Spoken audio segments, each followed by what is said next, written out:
Hi, this is Scott Garibay, and today we're going to talk about Dungeons & Dragons, and we're specifically going to talk about Season 1 of my Strixhaven multiple campaign arc, a campaign arc, right? Because I've done 3 campaigns. So right now, I've started to do some shorts right here on YouTube, and I'm doing a lot of content to visual content. I'm just trying some new stuff, and hopefully you guys like it. By the numbers, it's not doing bad. But I'm very excited about these shorts. But one of the things is I've been talking about my current campaign, which is Season 3 of the Strixhaven campaign, which is this Professor's campaign. Now, I'm a huge fan of the Strixhaven book, and one of the reasons why is I think it for the caster classes, for warlocks, for any class, actually every class but the martial classes, right? Really fit very easily into the Strixhaven world. The fighter, the barbarian, the monk, they don't. They really don't. The ranger, and I would even say the rogue. Every other class fits very, very smoothly into Strixhaven. And one of the things, and the moment I saw the book, I was like, I got to do this, right? And what is that? It's the full Strixhaven campaign arc, 3 different campaigns. So the campaign where essentially your player characters go through the Strixhaven book, year 1, year 2, year 3, year 4, and then that's one campaign. That's the student campaign. And then there's the adventure campaign. When you run through the Strixhaven book, you come out at 10th level. Right, you finish at 10th level, and then you have the opportunity to do an adventure campaign, and that's what we did. So I ran the entire Strixhaven book in 4 sessions, 4 2-hour sessions, and it was fantastic. We had a really great time with it. I had really strong engagement with my players. That, by the way, I think that's the best way to see if you're people are like, oh, is everybody having fun?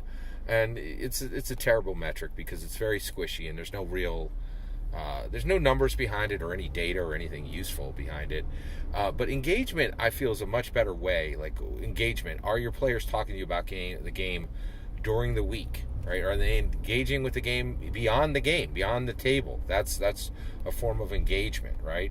And and basically, there's lots of different ways to determine engagement, but I had really strong engagement for Season 1. Actually, I had strong engagement with Season 1 with 2 of my players, right? And then the rest of the players were in and out, right? But 2 of the players, we had really strong engagement. And that was Real and Caster's players. They were at every session. They have been at every single session all the way through the Strixhaven, all campaign arcs. And other players have come in, come out. Their characters have died. They've missed a session here or there, but their engagement is lower, right? So, but we've had two players who have had absolutely, I would say, close to 100% engagement, right? And so basically, so you have next you have the adventure arc, right? And we did an adventure arc, and it was really exciting, and I absolutely loved it.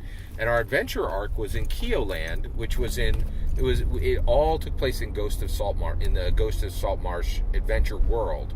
By the way, I've actually changed my mind on Dungeons & Dragons pre-generated adventures. I think, if you're a newbie DM, if you're less than 3 years in, go ahead and run it. Like, it's okay. Nobody needs to shame you for that. But in my opinion, if you're a dungeon master over 3 years, you have no business running a pre-generated adventure. It's beneath you, and it doesn't use your skill, and it's lazy, and it's bad. I just don't think any dungeon master past 3 years in should ever run a pre-generated adventure. So what do you do with the adventures, right? Well, what you can do is you can read them, right? And then take all the player characters and all the magic items and craft your own story, right? And that's a much better way to go. And the Dungeons & Dragons adventure books really do that. So Ghost of Saltmarsh served as our adventure campaign. And so these 10th level Strixhaven graduates come out, and then they gain another 5 levels adventuring in the Ghost of Saltmarsh world, Keoland. And then now we are in the Strixhaven Professor. And I will tell you right now, this is absolutely incredible to me because what this really has done is the martial classes are so, like, just they're really getting the short end of the stick, right? Like, really, Wizards of the Coast is telling all the martial classes, you can go kick rocks, because if you're a caster class, your dungeon master can take you from 1 to 20, right? And you're going to spend, levels 1 through 10 just graduating from Strixhaven. You're going to, and every single, adventure that gets run with that is going to have a different experience, right? You'll go through but your player characters are going to make different choices, and it's going to be really different and unique and special. And boy, do I love it. It is just so fun and fresh. And then your adventure campaign is going to be completely different than anybody else's. And then you can come back as professors. And we're doing this professor arc right now, and it is spectacular. It's just so different than you would do anywhere else. And it really puts every player character in the seat of a teacher, right? And, if you're a teacher out there, this is nothing new to you, but most people aren't teachers, right? And this is really special, and it completely switches to an interaction and an exploration level game, right?